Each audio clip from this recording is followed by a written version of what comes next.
Let's talk.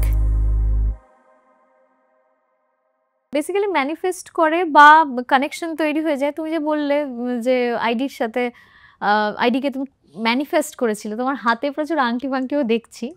তো তুমি কি প্রথম থেকে এই জ্যোতিষ চর্চা বা না, জ্যোতিষের প্রতি আমার ইন্টারেস্ট জাগলো 2014 মিডল থেকে। সেটাও ইন্দ্রদীপদার জন্যই আমার জেগেছে। তার আগে আমি এগুলো বিশ্বাস তাহলে তুমি ম্যানিফেস্ট করার মানে ওই কনসেপ্টটা তোমার কাছে ছিল? এই পার্টিকুলার টার্মটা কনসেপ্ট ছিল না। আমি তো জানতামই না যে আমি ইন্দ্রদীপদার কাছে পৌঁছবো। আমার সঙ্গে যে ইন্দ্রদীপদার দেখা হবে এটাই আমি জানতাম না।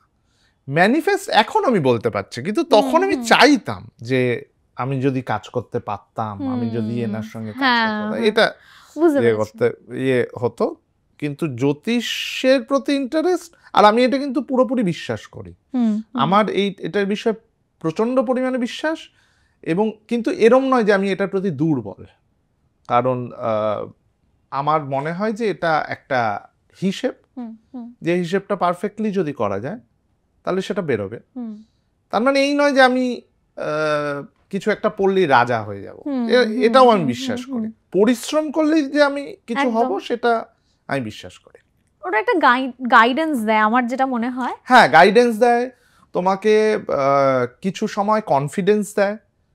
যে মানে এক এক সময় এটা হয় যে আমাদের সবারই, আমাদের কেরিয়ার যেরকম একটা ইনসিকিউরিটি ভেতর দিয়ে আমরা যাই, সেই সময় কিছু কিছু সময় এমন আসে যখন গিয়ে আমরা কনফিডেন্স পাই না। আমরা কোথাও গিয়ে মানে কি বলবো, একটা মনে হয় পারবো না এরকম একটা কিছু সিচুয়েশন তো আসে আমাদের ভেতর। সেই সিচুয়েশনগুলোতে এই হিসেবটা যদি পারফেক্টলি করা যায় তাহলে ঠিক সেই সময়টার জন্য ওয়েট করে থাকলেই ঠিক বেরোবে সময়টা। কিন্তু নিজে যদি জ্যোতিষবিদ্যা প্রচুর জেনে, আমি জাস্ট এমনি জিজ্ঞেস করছি, তাহলে এরকম কি হয় না যে মানে কন্টিনিউয়াসলি ভবিষ্যতে কি হতে পারে সেই একটা ক্যালকুলেশন চলতে থাকে না? প্রথমত জ্যোতিষে না মানে এরকম কোনোদিন দেখা যায় না যে তোমার সঙ্গে তুমি মানে এটা একটা হয় না যে দশা চলবে, সেটা আগে থেকে।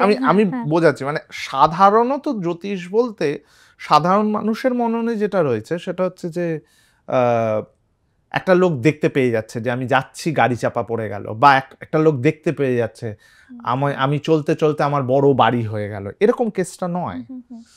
জিনিসটা ক্যালকুলেটিভ, আর খুব খুব কি বলবো, একটা তোমাকে শেডি ধারণা দেবে। যে মানে ধরো তোমায় বললো তোমার ভালো হবে, এবার তোমার ভালো হওয়াটা তোমার বাড়িও হতে পারে, তোমার একটা নামও হতে পারে, যশ হতে পারে, বা তোমার একটা কাজ আটকে আছে সেটাও কমপ্লিট হয়ে যেতে পারে। তো কি ওরিয়েন্টেড জোনে যাচ্ছ তখন ওই ডিটেলিংটা পাওয়া যায়। এরম নয় যে ওরম দেখতে পায়, ক্যালকুলেশনে তোমায় দেখা যায় যে তোমার ফেভারে এই সময়টা। কিন্তু মানে এটা বলে অনেকে যে একদম পারফেক্টলি যদি মানে ক্যালকুলেশন করা যায় তাহলে নাকি আগামী মাসে কি হবে মোটামুটি সেগুলোও বলে দেওয়া যায়, ঘন্টাও বলে দেওয়া যায়, মানে কোন ক্ষণে ঘটবে এটাও বলে দেওয়া যায়। কিন্তু ক্যালকুলেশনটাই খুব ইম্পর্টেন্ট। তুমি কখন ক্যালকুলেশনটা কিভাবে করছো সেইটা খুব ইম্পর্টেন্ট। তোমার মিলেছে? মানে তুমি হ্যাঁ, আমার মিলেছে, আমার প্রচন্ড পরিমাণে মিলেছে।